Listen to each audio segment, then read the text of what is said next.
Hello and अस्सलाम वालेकुम। Welcome to travel X by Haseeb. मेरा नाम हसीब है और आपको पता है मैं यूट्यूब पे आपके लिए वीज़ा और इमिग्रेशन के रिलेटेड वीडियोस बनाता रहता हूँ। तो सबसे पहले तो अगर अभी तक चैनल को सब्सक्राइब नहीं किया तो कर दें, और अगर वीडियोस पसंद आती हैं तो लाइक का बटन लाजमी दबा दिया करें। तो चलते हैं जी आज के टॉपिक की तरफ।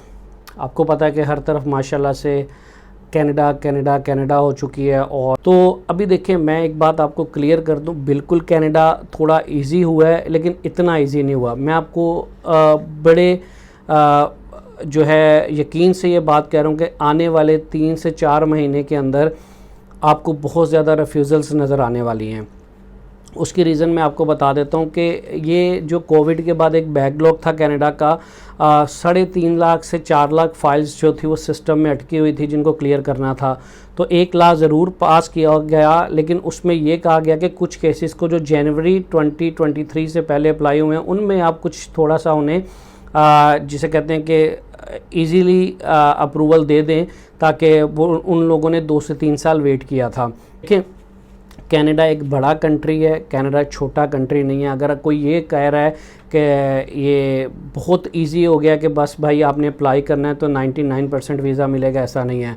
अगर आप पाकिस्तान से अप्लाई कर रहे हो, देखो आपकी जॉब जो है सैलरी कम से कम वो लाख या 75,000 या 50,000 से कम ऊपर तो लाजमी हो। आपकी कुछ ना कुछ मेरे भाई ट्रैवल हिस्ट्री हो, कुछ ना कुछ आपके पास वो जो है प्रॉपर्टी अगर है तो अच्छी बात है, अपना घर है वो भी आप लगा सकते हो। होम टाइज, आप मैरिड हो, आपके बच्चे हैं, आपकी एज 30 से प्लस है, अब आप 20 साल की एज है आपकी, अकाउंट में आपके 2 लाख पड़ा है, और आपकी अभी आप स्टूडेंट और अपने आप के साथ जो है नाइंसाफ़ी कर रहे हो, एक रिफ्यूज़ल पूरी लाइफ के लिए ले रहे हो। तो कुछ चीज़ें आपको मैं बता रहा हूँ। सबसे पहले बैंक स्टेटमेंट ज़रूरी है। पाकिस्तान से अप्लाई कर रहे हो तो कम से कम ये कह रहा हूँ, इससे नीचे की बात नहीं कर रहा, कम से कम 15 से 20 लाख रुपया बैंक में क्लोजिंग हो। आपकी सैलरी जो मैंने बता दी है 50 प्लस हो, 75 उससे ऊपर जाते हो तो अच्छे चांसेस हैं।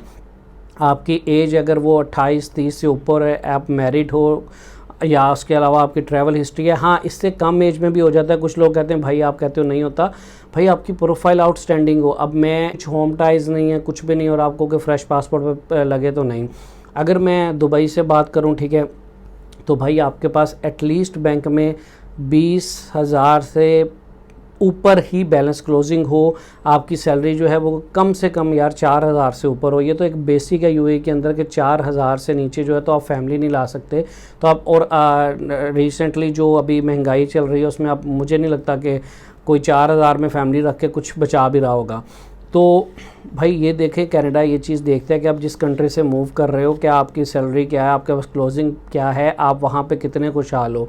हाँ, जैकपॉट लग जाए तो लग, अल्लाह करे कोई जैकपॉट लग जाए, कभी कभार जैकपॉट 100 में से एक केस का शायद लग भी जाता होगा, तो लेकिन मेरा नहीं ख्याल, क्योंकि इतना वो सिस्टम उनका पेचीदा है जो चेकिंग का, तो थोड़ा मुश्किल आ जाते हैं। तो बाकी देखें यार, जो मैं स्पॉन्सर की बात करूं तो स्पॉन्सर जो होता है ना, आपका बहन वहाँ पे रहती है, आपका भाई रहता है, आपके पेरेंट्स रहते हैं, कोई ब्लड रिलेशन में, तो उसके स्पॉन्सर पे आप बिल्कुल वीज़ा अप्लाई करो। लेकिन अगर आप ये सोच रहे हो कि उनका स्पॉन्सर लेकर आप अपनी बैंक स्टेटमेंट नहीं लगाओगे, अपना कोई डॉक्यूमेंट नहीं लगाओगे, तो गलत है। एटलीस्ट कुछ ना कुछ क्लोजिंग हो। आप मतलब जॉब, जिस तरह अगर एक आपके भाई उधर रहते हैं और सिस्टर है पाकिस्तान में, वो वीज़ा अप्लाई कर रहे हैं उनका स्पॉन्सर लेटर पे, तो ठीक है, उनकी बैंक स्टेटमेंट चलो नहीं भी लगेगी, वो हाउस वाइफ है या कुछ भी है तो वो चल जाता है। लेकिन फ्रेंड है उनके, तो कुछ ना कुछ तो होम टाइज हमें शो करवानी पड़ेंगी।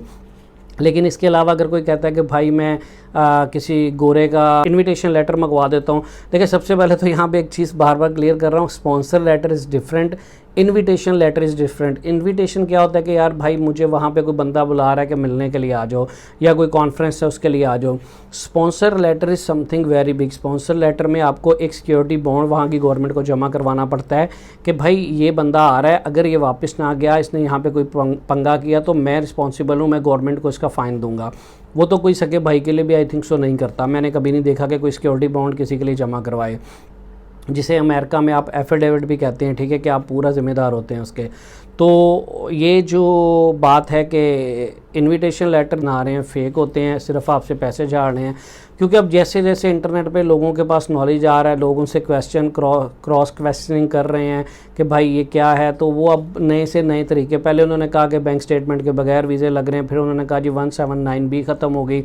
अब जब 179B पे रिफ्यूज़ल आई तो अब वो कहते हैं जी वो सिस्टम पुराना था, अब नया आ गया। तो अब उन्होंने एक नया सिलसिलाकार शुरू किया कि हम आपको इनविटेशन मंगवा कर देते हैं। मुझे अभी रिसेंटली फैसलाबाद से एक भाई ने कांटेक्ट किया, उन्होंने बताया कि भाई मेरे पास अकाउंट में 70 लाख रुपए पाकिस्तानी है, मेरी सैलरी 1.5 लाख रुपये, मैं आईटी में जॉब कर रहा हूँ, और वो मैंने कनाडा का वीज़ा एजेंट से अप्लाई किया। एजेंट ने मुझसे कोई पैसे नहीं लिए, अपने सर्विस चार्ज सिर्फ एम्बेसी की $185 फ़ीस ले ली है। और उन्होंने मुझे कहा कि अगर तो आपका वीज़ा लग के आ गया तो मैं आपसे 10 लाख रुपया पाकिस्तानी लूँगा, और अगर आपका वीज़ा ना लगा तो मैं कुछ नहीं लूँगा। तो ये तो देखें मुझे अच्छी डील मिल गई। मैंने कहा भाई आप आईटी में हो, पढ़े लिखे हो, गूगल हर चीज़ आपको आती है, तो आप इस तरह फंस गए। देखो वीज़ा तो आपके पेपर पे लग के आना है, अगर लग के आ गया तो उसको तो 10 लाख रुपए बच गया, अगर ना भी लगा तो उसका क्या नुकसान हुआ। उसने हाँ 4-5 घंटे जो आपका वीज़ा अप्लाई करने में टाइम सर्व किया है वो उसका गया ना, लेकिन उसने एक जुआ खेला आपके ऊपर।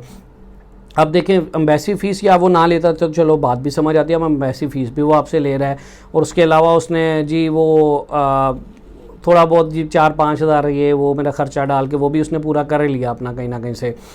तो भाईजान बात यह कि आप समझदार बने, कनाडा बिल्कुल अच्छी बात है, वीज़ा अप्लाई करें। आजकल आज से 5 साल 4 साल पहले की बात करूं तो रेशो बहुत अच्छी है, लेकिन अगर आप कह रहे हो कि भाई मुझे